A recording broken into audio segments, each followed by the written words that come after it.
Although the cutter is a small ship, it can survive so much damage. It can heal itself back to full health without using repair kits, and it can deal high damage all at the same time. This high survivability makes it perfectly suited for both PvE and PvP players. It is also great for new players and kingpins, as the ship is cheap and can be bought early on without any tricky unlocks. It's also great as it doesn't have big grinding time to level it up like the medium ships do.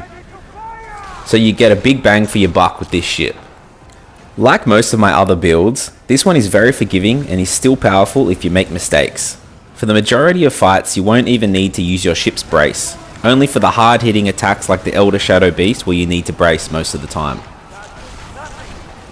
The main power of the build comes from the cutter's high health regen that we have boosted with our furniture choices and the massive healing we get when below 20% health. A great example of this healing power is the fact that this sandbook, which has the highest damage per second, can't sink me in my cutter even though I don't use repair kits and I rarely brace his attacks.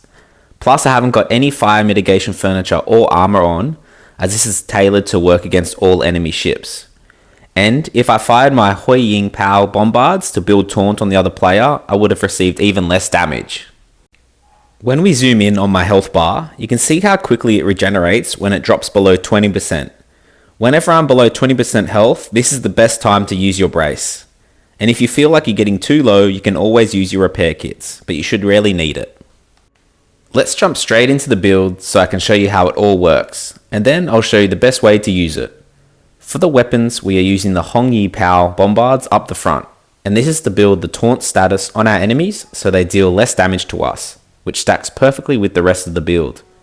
On both sides and the rear, we are using the Heaven's Mandate culverins, and these deal great damage and allow us to use the cutter's extra below deck gun ports, which allows for 5 shots per broadside, compared to just 2 if we use as bombards or Divine Thunder for example.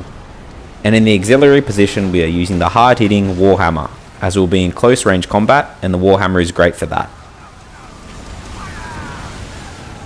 For the armor, we are going with the Black Prince, for the 40% reduced damage received when below 33% hull health, which is well known to work great with our major furniture piece and the source of our high health regen, and that is of course the rigging station. This adds an extra 1% health regen per second when we are below 20% health, and this stacks so well with the cutter's passive healing, allowing us to heal faster than our enemies can damage us. Plus, the Black Prince armor is reducing the damage we take by 40% during this time. Next is the Compagnie Spirits Locker. This is increasing our armor rating by 7%, which is what helps us not need to brace as often, as the cutter is mitigating the damage passively, and the 15% increase to brace strength always works really nice too. The beam supports is because it increases our overall health by 7%, which is increasing the amount of passive healing the cutter does for us. And the extra 7% armor again means more passive damage reduction without the need to brace. Then double planked hull for the 5% increase to health, so therefore increasing our health regen again, and Compagnie screens for 3% more health, which again means better health regen, but also the reduction in burning charge and area of effect weapons is very noticeable. And lastly is charge stores. This boosts our electrical culverins damage by an extra 5%.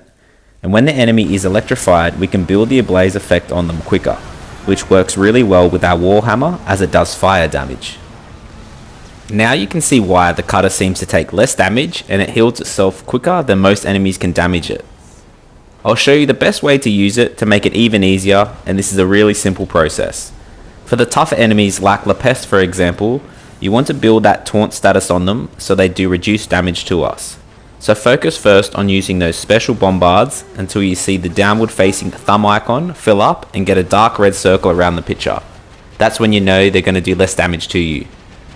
And that's really the only thing that you have to aim for. The cutter will do the rest for you on its own. It's so easy to use. For this La Peste fight, I should be using the toxic mitigating armor, but it shows this cutter build can still do it without it. You'll just need to use your repair kits a little bit more, as the toxic attacks cut straight through our armor mitigation that we've built. Because the cutter is classified as a small ship, it is so much easier to maneuver around the toxic attacks than it is to use the bigger ships like this. So that really helps with its survivability. And that's the main stuff you need to know about the cutter build. Thank you for watching, and I hope you enjoy using this build.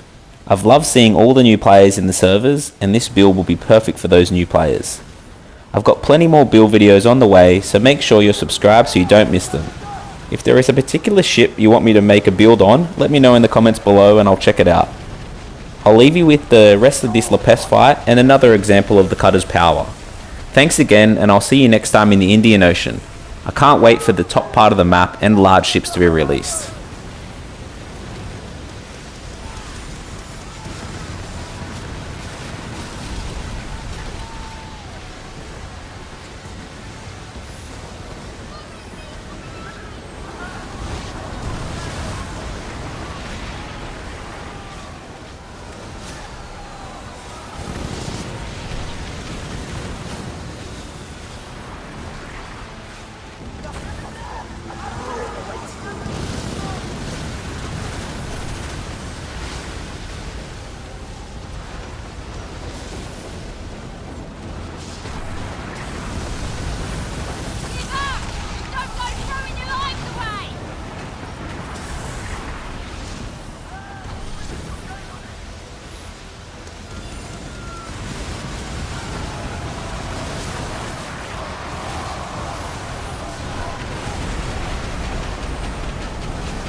Don't go throwing your life away!